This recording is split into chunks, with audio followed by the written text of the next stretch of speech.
وعلى سيد الأنبياء والمرسلين أما بعد فأعوذ بالله من الشيطان الرجيم بسم الله الرحمن الرحيم قال الله تعالى في القرآن الكريم ألا إن أولياء الله لا خوف عليهم ولا هم يحزنون صدق الله العظيم وصدق رسوله النبي الأمين الكريم ونحن على ذلك لمن الشاهدين والشاكرين والحمد لله رب العالمين۔ آئیے کچھ معروضات سے پیشتر جس طریقے سے درود پاک پڑھاؤں میرے ساتھ مل کر پڑھیں۔ الصلاۃ والسلام علیک یا رسول اللہ،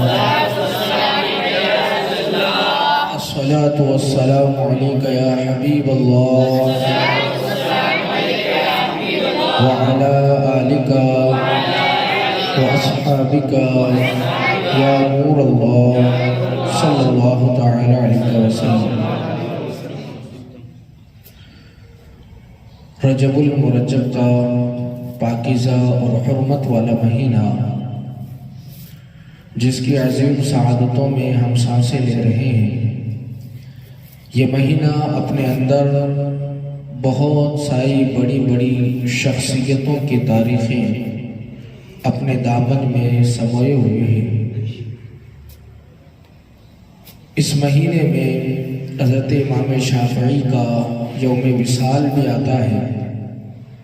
اس مہینے میں حضور مجاہد دوران، حضور سرکار کلام حضرت امام جعفر صادق کی نیاز،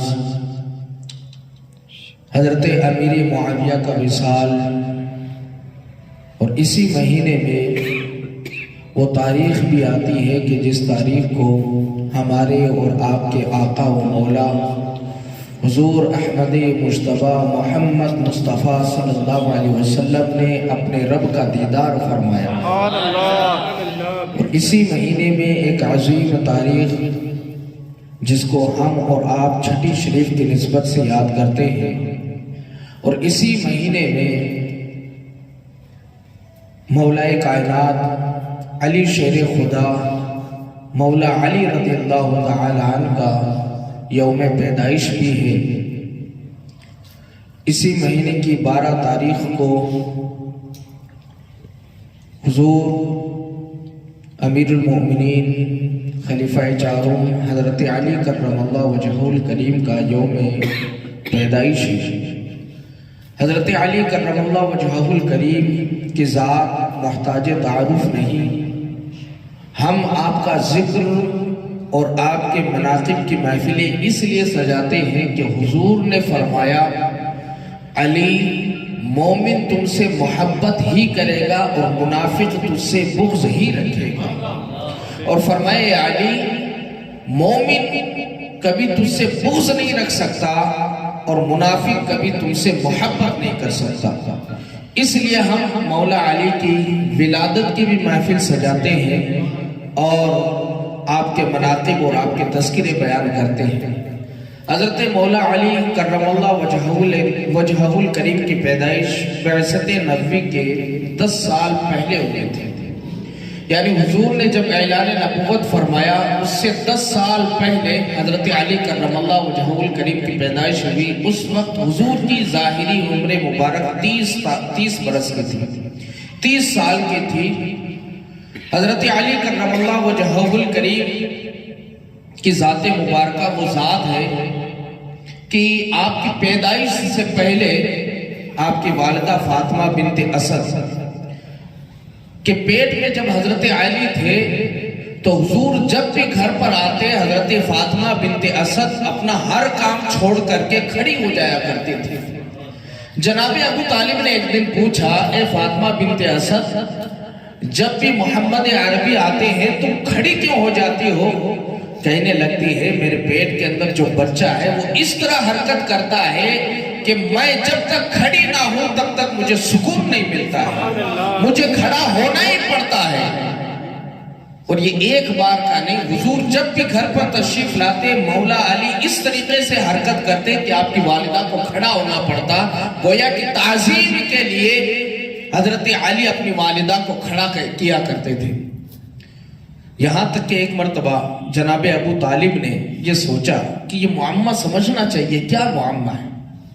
تو ایک دن حضور جیسے ہی گھر کے اندر داخل ہونے لگے، جناب ابو طالب نے دیکھا داخل ہو رہے، فاطمہ بنت اسد بیٹھی ہوئی تھی، جناب ابو طالب نے ان کے کندھے پر اپنا ہاتھ رکھ دیا اور پورا زور ڈال دیا کہ کسی طریقے سے فاطمہ بنت اسد کھڑی نہ ہو، پورا زور ڈال دیا۔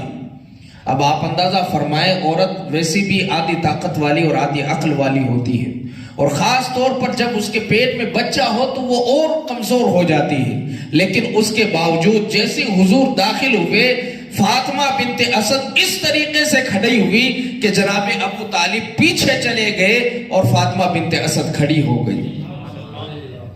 یہ حضرت علی کرم اللہ وجہہ الکریم کا ادب رسول اور محبت رسول ہے کہ ماں کے پیٹ میں ہے، لیکن پھر بھی حضور کا ادب اتنا کہ حضور تشریف لائیں تو ان کے لیے کھڑے ہو جائیں۔ یہ حضرت علی کرم اللہ وجہہ الکریم کے ذات مبارکہ ہے۔ آپ جب پیدا ہوئے اس وقت قحط کا زمانہ تھا، جناب ابو طالب کی اور بھی بہت ساری اولادیں تھیں۔ حضرت عباس نے ایک دن حضور سے کہا کیوں نہ ہم ابو طالب کا اس قحط کے زمانے میں ہاتھ بٹائیں اور ان کی ایک دو اولاد کو ہم سنبھالیں اور ان کا خرچہ وغیرہ ہم برداشت کریں۔ تو حضور نے فرمایا بہت اچھی بات۔ دونوں لوگ گئے جناب ابو طالب کے گھر میں۔ حضرت عباس نے تو حضرت جعفر کو گود لے لیا اور اللہ کے رسول نے حضرت علی کو گود لے لیا۔ حضرت علی کی کفالت کرنے لگے، اللہ اکبر، پروان چڑھتے گئے حضور کی زیر سایہ اور تربیت میں حضرت علی کرم اللہ وجہہ الکریم بڑے ہوتے گئے، یہاں تک کہ 10 سال کے آپ کی عمر مبارکہ ہو گئی۔ سب سے پہلے حضور کے ساتھ مردوں میں نماز پڑھنے والے اگر کوئی ہیں تو وہ سیدنا علی کرم اللہ وجہہ الکریم ہیں۔ فرماتے ایک دن میری رات میں آنکھ کھلی، میں نے دیکھا کہ حضور اپنی بیوی محترمہ حضرت خدیجہ کے ساتھ نماز پڑھ رہے۔ میں نے کہا یہ کیا چیز ہے؟ حضور نے فرمایا یہ اللہ کی عبادت ہے، اللہ نے حکم دیا ہے کہ بتوں کی عبادت نہ کی جائے، اسی کی عبادت کی جائے، میں اللہ کا رسول ہوں۔ حضرت علی کرم اللہ وجہہ الکریم نے کہا کہ یہ بات میں اپنے بابا کو بتا دوں، ابو طالب کو بتا دوں؟ حضور نے فرمایا اے علی پہلے تم غور و فکر کر لو اور اس معاملے میں خوب سوچ فکر کر لو، اس کے بعد بتانا۔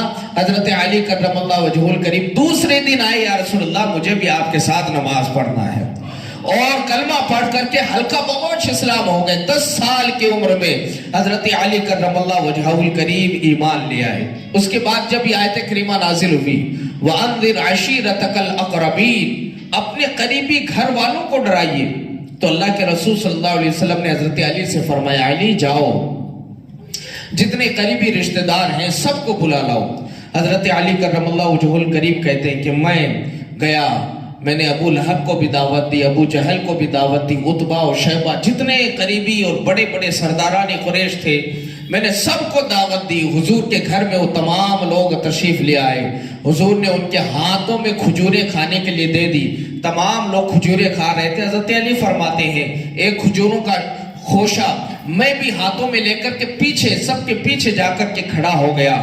میں کیا دیکھتا ہوں کہ حضور کھجوریں کھاتے جا رہے ہیں اور فرماتے جا رہے ہیں اے لوگوں، اللہ نے مجھے اپنا پیغمبر بنا کر کے بھیجا ہے، ان بتوں کی عبادت نہ کی جائے، اللہ نے مجھے حکم دیا ہے کہ اس کا احکام، اس کے حکم میں آپ کے سامنے سنا دوں، ایک اللہ ہی عبادت کے لائق ہے اور کسی کی عبادت جائز نہیں۔ حضرت علی فرماتے ہیں حضور فرماتے جا رہے تھے، لوگ ایک ایک کر کے اپنے ہاتھوں کی بچی ہوئی کھجوریں پھینک پھینک کر کے جا رہے تھے، اللہ اکبر، یہاں تک کہ ابو لہب بھی اٹھا اور اس نے اپنے ہاتھ کی بچی ہوئی کھجوریں پھینک دی اور یہ کہتا ہوا چلا گیا تبًّ لک لہذا جمعتنا، تمہارے دونوں ہاتھ برباد ہو جائے، کیا اسی لیے تم نے ہم نے یہاں پر طلب کیا اور بلایا؟ نعوذ باللہ من ذالک۔ حضرت علی کرم اللہ وجہہ الکریم فرماتے ہیں ایک ایک کافر کر کے اپنے ہاتھوں کے کھجوریں پھینک پھینک کر کے جاتے رہے، قریب تھا کہ حضور کی آنکھ مبارک سے آنسو بہ پڑتے۔ میں نے دور سے جیسے ہی دیکھا حضور کی آنکھ مبارک نم ہو رہی ہے، میں نے بھی اپنے ہاتھ کی کھجوریں پھینکی اور میں اپنے ہاتھ پھیلا کر کے آگے بڑھا اور میں نے کہا یا رسول اللہ ان کافروں میں سے کوئی آپ کا ساتھ دے یا نہ دے، یہ ابو طالب کا بیٹا علی ہمیشہ آپ کے ساتھ رہے گا، ہمیشہ آپ کے ساتھ رہے گا۔ اللہ تعالیٰ نے اسی وقت آیت کریمہ نازل فرمائی، بلکہ پوری سورہ